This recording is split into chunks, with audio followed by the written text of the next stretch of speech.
Hello everyone and welcome back to another episode of Pointless Top 10, a show where we make top 10 lists out of pointless things. Why are we flying by this pointless statue in Booty Bay? Because inside pointless things are treasure. Let's begin. 10.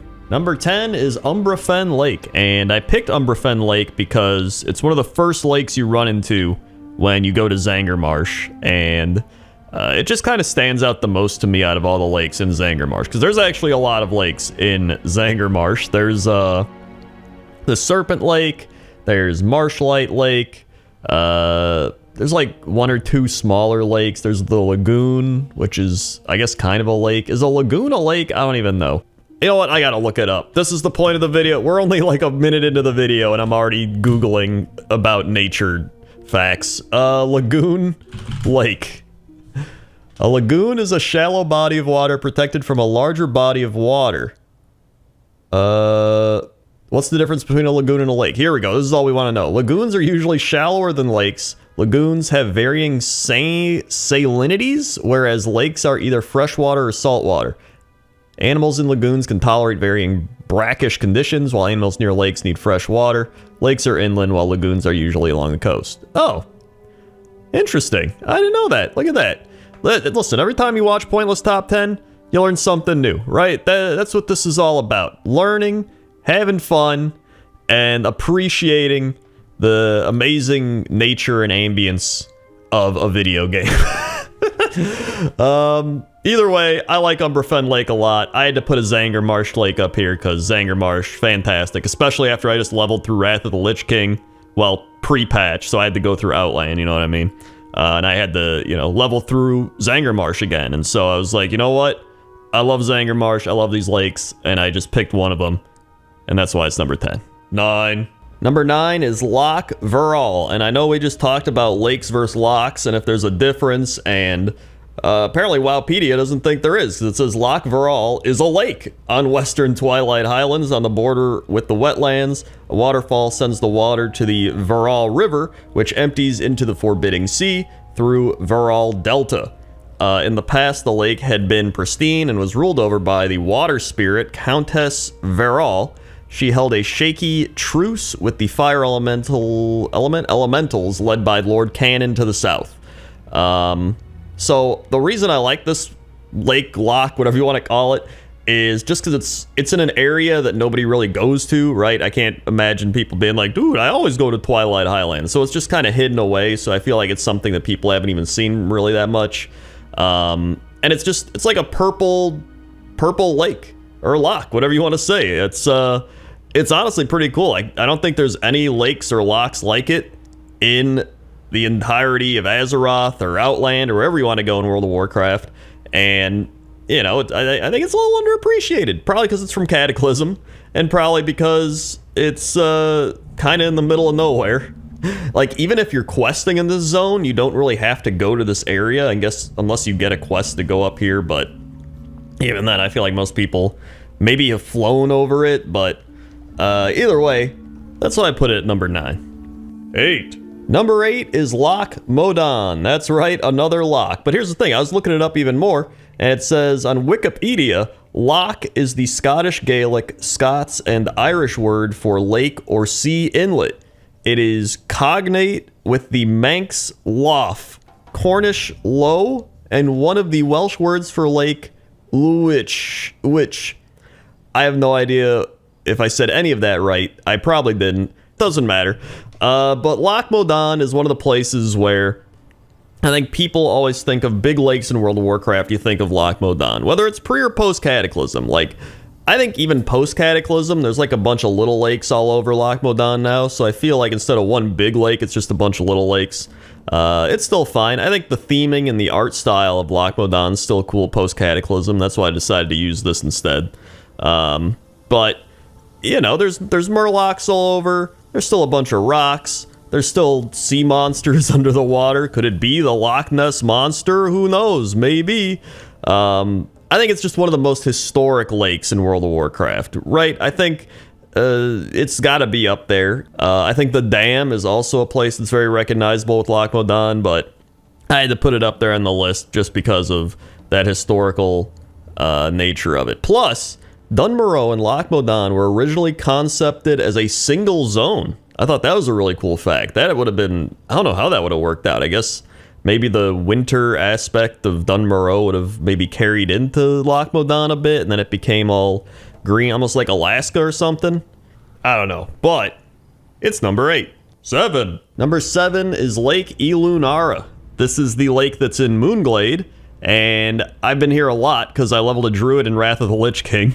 I actually leveled a druid in actual Wrath of the Lich King, and now I'm leveling one in classic Wrath of the Lich King. And because of that, I've been to Moonglade so many times, and it's actually what made me appreciate this lake, because, you know, every time I'd level up or something, be like, just warp to Moonglade, and, you know, you go there and you look out and you're like, wow, this is actually a really beautiful zone. It's very magical, very foresty, and it just gives off that very majestic vibe. And every time I'm here, I feel like I'm a druid in the magical wilderness. You know what I mean? And I feel like it really encapsulates what druids are all about. And so when you look out onto that lake when you're on the docks or you're on the shore of the little druid village and you see that lake, you're kind of like, man, you know, it's like when people go out, you know, when like rich old people go out to their beach house and they look out over the lake and they're like, boy, oh boy, is life beautiful. You know what I mean? I get that same type of vibe. I'm not rich, I'm not old, and I don't have a beach house, but I can kind of see where they're coming from. And that's why this is number 7. 6. Number 6 is Lake Nosferiti, which I used to call Lake Nosferetti for some reason, not to be confused with Lake Guy Fieri, which is right next to Flavortown. Lake Nosferiti is a lake in northern Stranglethorn. It's got the Goblin Venture Company there. It's got a bunch of crocolisks all around. And the Nosferiti River, I believe, is one of the longest rivers in World of Warcraft. In fact, I did a pointless top 10 rivers. Wow, and it's in the cards above. Crazy. You can click on it and watch it if you want. But aside from the shameless promotion, I do really like this lake. It's one of the most iconic lakes, I think, in World of Warcraft. You know how I mentioned Lochmodon earlier being one of the big-time lakes in WoW. I think this is another one of those old-school historical lakes. Like, when I think of lakes in World of Warcraft, my mind instantly goes, Stranglethorn Lake is one of them. And for that reason, and for being next to Flavortown, this is number 6. 5. Number 5 is Lake Kikitata, which seems to be a reference to Lake Titicaca, which is in the Andes Mountains on the border of Bolivia and Peru. Fun fact, the lake is often called the highest lake in the world, which all it makes me think of is just a lake being like, yo, man, we're so high up right now. But obviously, this is a lake in the Jade Forest. You know, Pandaria is known for a lot of really beautiful aesthetic, and it doesn't fail here. There's so many waterfalls and cool trees and rocks and everything all around, and it's just a beautiful lake. But there's some crazy stuff going on at this lake. So, Camp Nuka Nuka is on the lake's southeastern border, and during certain seasons of the year, crocolists claim the lake as home and feed upon the hosen that get too close. The engorged crocolisks explode when killed, revealing a recently swallowed hosen. These crocolisks contain no loot and cannot be skinned. Which, you would think you'd get double loot, you know what I mean? You're killing a crocolist and you're killing a hosen. I don't know, just seems weird. But either way, this is kind of a weird, wacky lake that also looks pretty cool. So that's why it's number 5. 4. Number 4 is the Shimmering Deep, which used to be the Shimmering Flats. And then the cataclysm happened. The mountain wall that separated the Shimmering Flats from the ocean pretty much was shattered. All the water flooded in, and now we have a big lake. And the Thousand Needle zone itself is just completely flooded, which I always thought was a bit sad, but now that we have classic WoW and you can go back, I don't really care as much.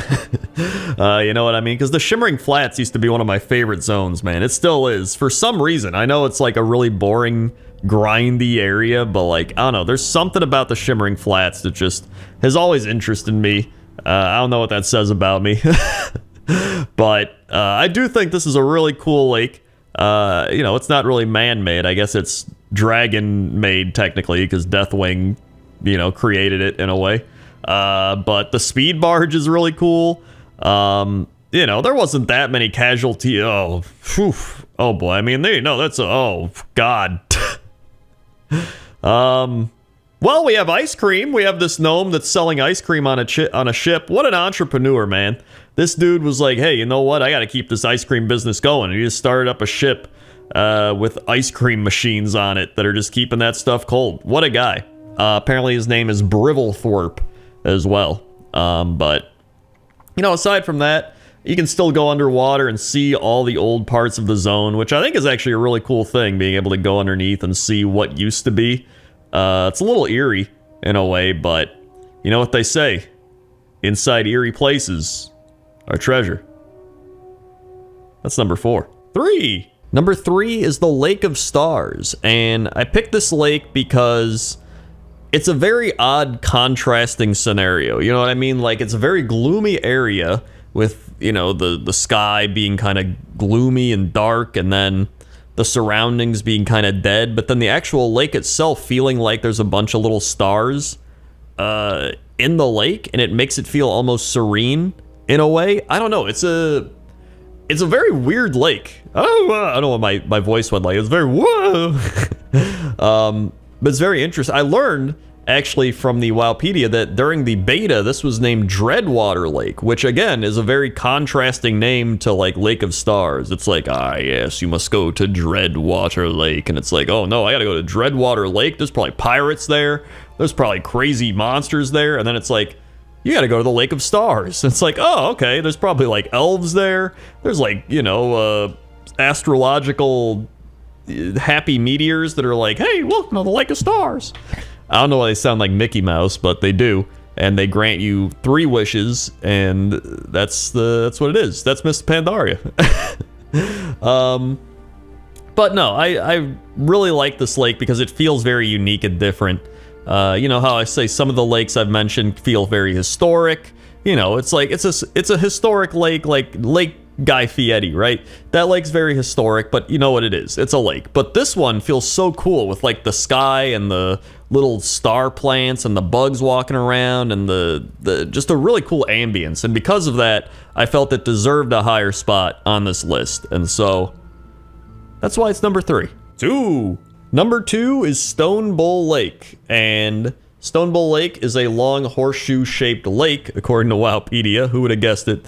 That surrounds Bloodhoof Village. So, one interesting fact is from the RPG, which I know people say isn't canon or whatever, but they say Mulgore is home to the only major source of water in Western Kalimdor. Is that true? Are there like no other freshwater sources? Like I thought Feralus or something would have some. You know what I mean?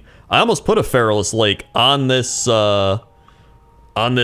list, and then I chose not to because I put a Feralus river on it. So I was like, I don't want to just go all out Feralus when it isn't like crazy or anything.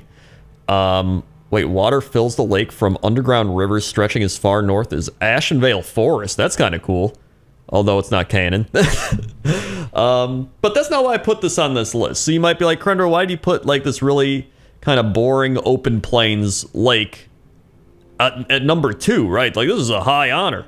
I don't know what it is. This lake has always been nostalgic for me, and I didn't even level a Taran as my first character, or even my second character, or even my third character. Like, I don't know, but I've always enjoyed making a Taran, leveling through Mulgore. There's something about being out in the great open plains.